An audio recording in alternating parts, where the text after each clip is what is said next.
Were you ready to take over, to become the main man?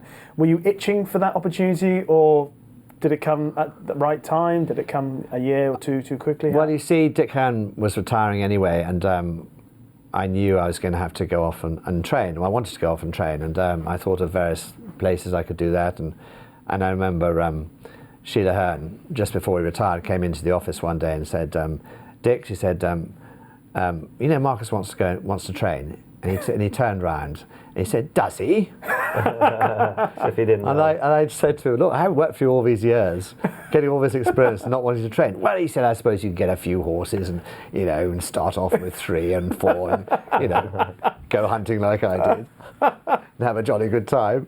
But of course, it's unrealistic. I mean, really, I don't think he had any idea about, when you're assistant, you know, you don't really have the pressure of the finances and the rest of it. And certainly, I think when he was training, he didn't really know what anything was worth. And he once said to me, have you ever been in a betting shop, he said. And I said, yes, of course I have. And he said, what's it like in there? He said. You were riding quite a lot of point-to-points at the time, weren't you? Well, I was very lucky, actually, because he'd ridden a lot of winners and loved national hunt racing, and started that way, I suppose. And with Michael Pope, he rode a few winners for Michael Pope when he was assistant. And then we had a horse that had been with Tim Forster, a horse called Bespoke, who had a nasty leg injury, and he was out in the field, been out in the field for a year. And I remember Dick Hearn said to me one day, he said, look, you knew I wanted to point, and I love my hunting and stuff. And he said, look, there's a horse you can have, Marcus. And I looked at it and I thought, oh no, his joint was like a football. It was really bad. I thought, that won't stand training. And anyway, once we got him in, he did stand training, and I had a few spins on him and won a few point-to-points on him, so it was great fun. And Dick Hearn always used to come to point-to-points, oh, right. And so did Tim Forster, actually. So I started my schooling with Henrietta Knight, my friend, and we started our schooling there, and eventually I schooled with the jockeys at Tim Forster's, which must have terrified them. Who else was there at the time? Carl Llewellyn, Jamie Railton, Hugh Davis, for me, was the best. Yeah. He was his secretary, Tim Forster's secretary, and became a great friend of mine called Marigold Coke, and she was with him for about 30 years. Yeah. And I once asked her, once she'd retired, I said, who was the best jockey Tim Forster ever had? And he had lots of good jockeys, you know, and she said it was definitely Hugh. Hugh was the one, and it's just, he was wonderful to school with. And you say, come on, my boy, we're going to put down now. So you're going to a fence and he make you put an extra stride. You thought, oh no, we're going to hit the deck, you know. But he was so good with the. He had no fear, I don't think, Hugh, and you know he was very good with the amateurs. There were plenty of them around those days. But you rode a few winners, didn't you? Not really. I didn't have that many rides. But you've always built it up a bit more to me. We'd be coming back in the Jeep after riding work, and you start telling me about when you rode these winners. But what do you know? I thought you were the... He'd won the Grand National. Yeah, I thought, it must be... Well, last 2 rides I had in point-to-point, so the first horse I rode threw me off into branches of a tree. And the last one, I was coming back in the ambulance, and with a couple of jockeys in the back, and one of them said, will you take my ride? And my last, I twisted my ankle. So anyway, I thought, being rather naive, I said, of course I will, yeah, absolutely, you know. Great jump jockey that I was. Corinthian spirit. Yes, and I got into the jockey's tent, and someone came up to me and said, have you looked at this horse in the form book, Marcus? And I said, no. What? He said, he's never got round its life. Anyway, I went down to the start on it, and you know, I can't remember anything else. You didn't. I remember Peter Warren was the starter that day, and he sent us off, and whatever else happened, I don't know. You don't remember? No. So you didn't get round? No. That wasn't your last ride, though, It was. It was your last ride. That was it. Last ride was a big bang on the head. You told me you stopped to focus on training.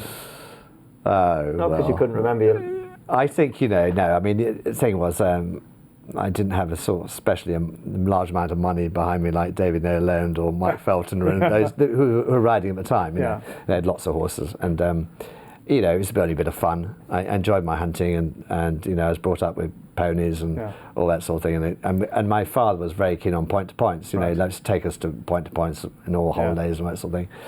And that was really where I got the sort of bug for racing, I suppose. Well, one of the things I'd love to talk to you about is when you had Naef, because of his pedigree and his excellent 2-year-old career, everyone was expecting him to go on and do similar things that his brother Nashwan did as a 3-year-old. Win the Guineas, win the Derby, go for the Eclipse and King George, etc.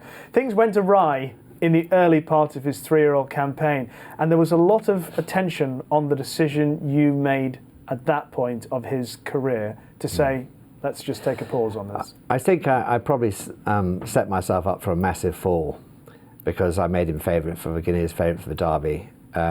Having run him in the Hayes, Hanson and Clark first time out, which was a conditions race, there's a little story about that. Okay.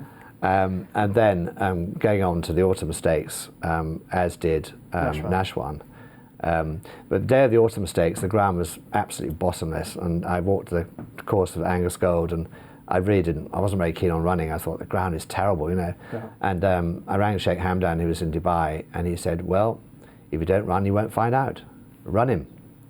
And of course he was absolutely right, because he won by about 6 lengths, I think. Yeah. And then we had the pressure of, and you know, it's a nice position to be, you know, quite honestly. You haven't got a good horse, it's not so much fun, but you know, we had to get him, the idea was to get him to the Guineas and all that sort of thing. But you know, I think very often those very big horses, they can go through a very weak patch. And you know, we probably asked him enough at 2, and he'd done what we asked him to do, and then in the spring he wasn't strong enough, and we had to draw stumps for a bit. Yeah. And I'm sure if he had run him a Derby, he'd have run very well. Yeah. He wouldn't have won it, but he'd have run very well. But anyway, we decided to give him a break, and he was going to come back later in the autumn, successfully, luckily. Yeah. But going back to the Newbury race, Yes. A month before he was about to run, he was always going to run the maiden. A month before, he wasn't working very well. He was working like just okay. And I think Richard Hills thought we should run him in the maiden and just sort of hope for the best, really, and hope that his beautiful breeding would pull him through. Yeah. And then about a month before, I'd put him in the stalls with 2 older horses. You know, he'd done all that in Dubai before, but I wanted to make sure he jumped well. And he took hold of the front of the stalls in his teeth and decided to tip them over. So, or tried to, and it was quite frightening. And my head lad there at the time said, let him out, Marcus, let him out. So, well, let him out then, and he came out like a bullet. Well, we thought we'd better just put him in one more time in the barn at home on his own, and he was okay, he was fine. Right. He was fractious, but he was fine. And he was okay to run, but I thought we'd better not run in this big field of maidens with 17 runners. We'd better try and run the conditions race where we only get a small field, you know, and hopefully they might just put him in last if I speak to the starter. And anyway, I think Richard was fairly miffed by this, you know. I think he thought, what on earth are you doing, you know? we discussed the plan, but I didn't dare tell him what had happened. I thought I'd terrify him before the start. So anyway, luckily, it all worked out, and Simon Ramp was the starter that day, the senior starter, and he was fractious a little bit, you know, and he's a big horse. Yeah. What they'd say is a big unit these days. Yes. He was a big boy, and I think he thought after that, we won't put him in early ever again. Yeah. But luckily I had someone like Simon Rant on my side, you know, who can make decisions. It's a bit different now. But he always went in late, and he was fine if he went in late. But he could rock them a little bit, you know. He got better, didn't he? He got better. Oh, he got over that. But I think very often it's a sort of, you know, they're highly bred, these sort of horses, you know, they've got tremendous breeding, and sometimes they can be a bit highly strung and in the wrong hands. So we were talking about sprinters earlier, you know, sometimes these horses, you go too early with them, put the gun to their heads too early, then they won't continue. And luckily he had a wonderful owner who was amazingly patient. Hugely important, because you had the time to get him right through that summer of his 3-year-old year, and then came back in the autumn, the slow build to the Champion Stakes. Yes, I mean, it was a slow build to the Champion Stakes, but he started to work well and better, and you know, I suppose going into that, it was sort of, you know, I wonder whether the owner had been tearing his hair out, wondering what on earth we were going to do, but he was very patient, you know, and of course that day was wonderful because he won so well. He did, and we're going to take a look back at this win in the Champion Stakes in what was a very good field. And the sense of satisfaction that the decision you'd made, what was that like after this success?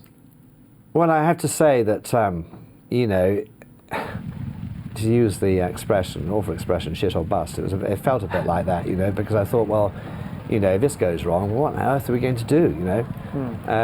But, you know, he just he matured and got better and better. But you can see in amongst that field how big he appears to be. And he's a rangy horse that's going to get better with time, and he did. Apologies for anyone offended by the word, but we understand the sentiment. I think a lot of trainers would have just said, we're going to run early on in his 3-year-old career, wouldn't they? And he would have probably had one race too many. He might easily have done, I think. But I'd have only done it with Sheikh Hamdan, quite honestly. I would have got away with it, maybe one or two other owners, but some people might have not been so patient and moved him to someone else. But Richard got to know this horse particularly well and did extremely well with him. And Sheikh Hamdan's stable jockey, he was able to get to know him at home, and obviously, read him plenty of times in his work. But this must have been a great feeling, knowing you'd done the right thing. Give him a break in the early spring. Because I remember at the time he looked a weak horse early in his 3-year-old career, and you said at the time, I'm not going to run in this. He needs to have time to grow into himself, didn't you? Yeah, absolutely. I mean, luckily Martin was riding work twice a week with me through most of my time in Lambourne. I think all my time in Lambourne virtually. Yeah. And it was a very, the gaps and where we were at Kingwood were lovely gaps, and as I said before, they got better and better as years went on, and was a strip of ground. Actual fact, in 25 years we had never used. Yeah. We kept it for when it was very firm, like it was last summer.